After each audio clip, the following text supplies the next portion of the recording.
Welcome again, my friends and fellow gaming enthusiasts. This is the Batman Jam. I'm revisiting GDW's, otherwise known as Game Designers Workshop's Twilight 2000 series. This is the RDF Sourcebook. This is a sourcebook as opposed to the module, a majority of which the GDF put out, or GDW put out for Twilight 2000 are adventure modules. These source books are a wider range or a larger campaign book or something, if you will, a guidebook for creating further adventures of your own creation within a specific environment or region of the planet. We know of the RDF version of the Great Britain. This particular one here is for Iran and parts of the Middle East.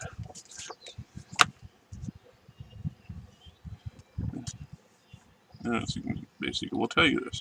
We got to Bremerhaven. We found instead of going to America, we could ship out to the Persian Gulf and join the U.S. Central Command, the RDF, as some still call it. I should have known better, especially when we started talking about needing experienced combat veterans like you men.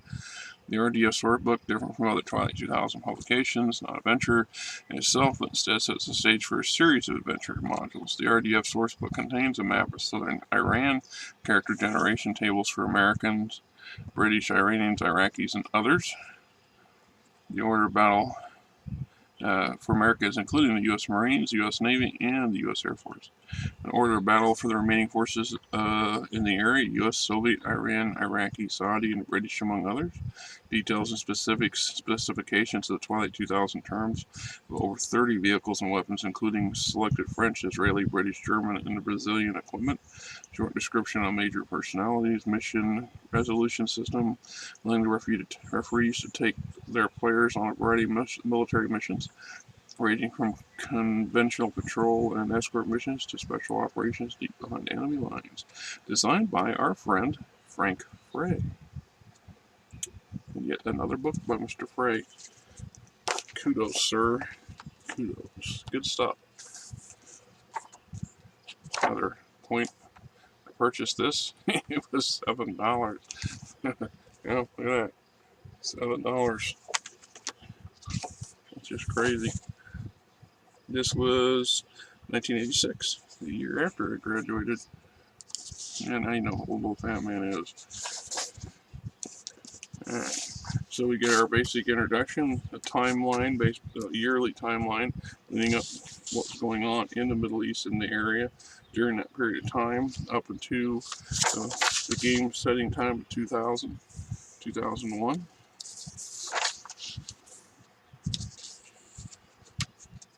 Brings us up to speed of the conflict and politics of the region. And we have one of the land, talking about Islam, the religion. Oil, maps, mountains. It says here, although heavily damaged by nuclear and conventional attacks, a few of the oil fields and refineries in the Middle East still produce oil. And most of it is consumed locally, but a trickle is exported by various nations to control the oil fields. This trade in oil is slowing as attrition reduces the number of ships available. What remains now is mostly with the nations of the Franco-Belgian Union. Military units have received fuel according to their individual mission requirements. Fuel available on the open market. Diesel is $7 per liter. Gas is $12 per liter. Avgas is reserved for military use only, but can be had on the black market for $22 per liter. We have maps and mountains. Political organizations. The Iranian National Emergency Council, the U.S. State Department of Foreign Service, KGB, the Intelligence Support Agency, or ISA,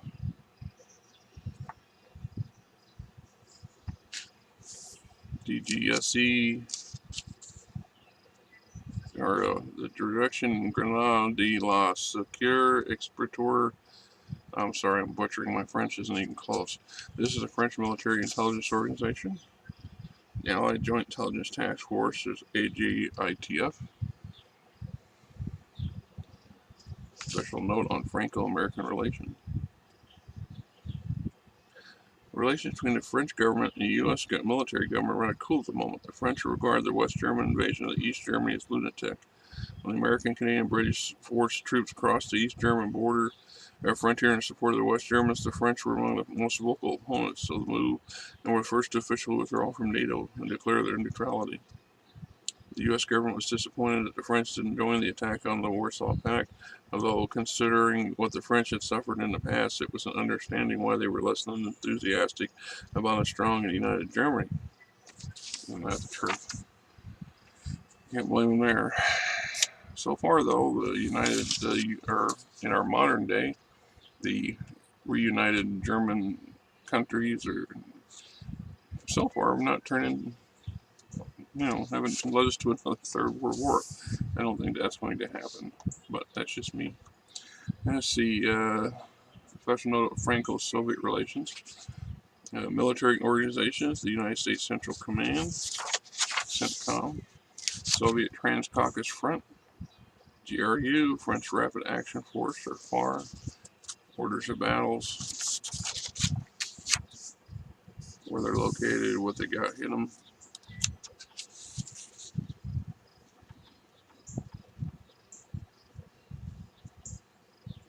U.S. Navy Task Force.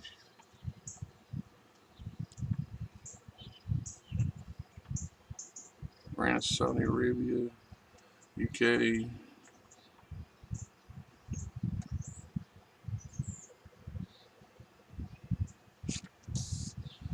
British Middle East Field Force headquarters at Al Marhan, Bahrain. Infantry Brigade headquarters. The 1/6th Queen Elizabeth's own Gurkha Rifles, or 400 men, are at Kazran. The 1/7th Duke of Edinburgh's own Gurkha Rifles at Bandar Abbas.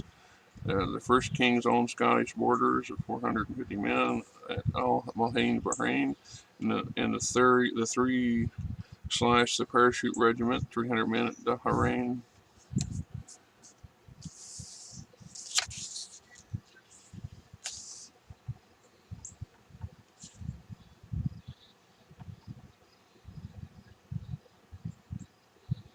Saudi Arabian Royal Saudi Army Northern Command at Al Qutaif, Saudi Arabia. The 1st Saudi Armored Battalion,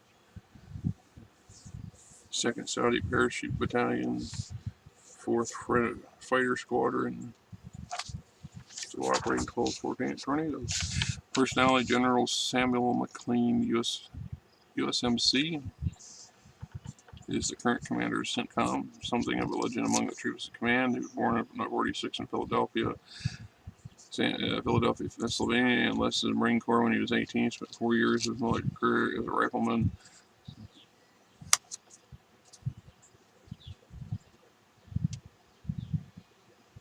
In the 1972 Easter Offensive in Vietnam, Sam got the Silver Star, the Purple Heart, and the promotion to captain.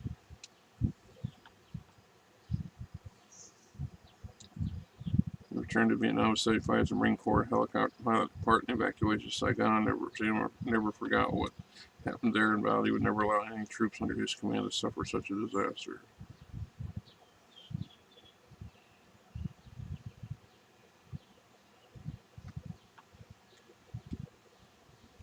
In 1999, General McLean had to make a choice between the U.S. military government and the civilian government. He opted for the military government because they controlled the supply lines. Besides that, General McLean did not trust politicians. He's always regarded the ambassadors there as a statesman, not a politician.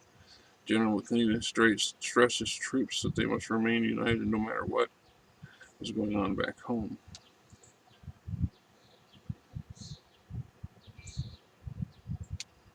General McLean said with referee's notes, McLean's a quiet, soft-spoken man who's never forgotten what it's like to be a soldier in the trenches. He prefers to spend a few off-duty hours he has in the NCO club rather than officers' mess. General McLean often visits the troops at the front lines as a way of keeping in touch with what his soldiers are thinking. Inwardly, Sam is concerned not just with the welfare of his troops, but the safety of his wife Hillary and his daughter Victoria. Both were back in the States. The fact that his wife is a U.S. senator, legally elected before the war, and has probably sided with the U.S. government, civil government, does not diminish his love and concern for her. or their daughter. His son Sam Jr. is an officer serving with the 2nd Marine Division of Poland. Sam hasn't heard from him in over a year. There you have it. Nice map of the region, even more detailed map. And then our personalities, or NPCs, of course, various contingents.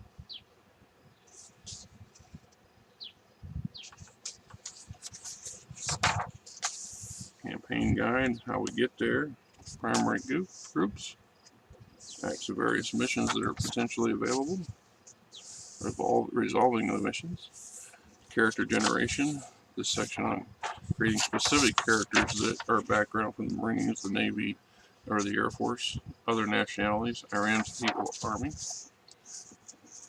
indigenous irregular forces, Israel, France.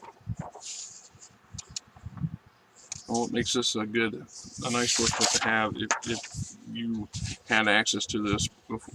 If you had access to this when you had access to the earlier stuff, when you started your campaign in Poland at Warsaw and moved on to Krakow, the possibilities, or Krakow and moved on to Warsaw, and the various opportunities for collecting various nationalities as part of your PC group.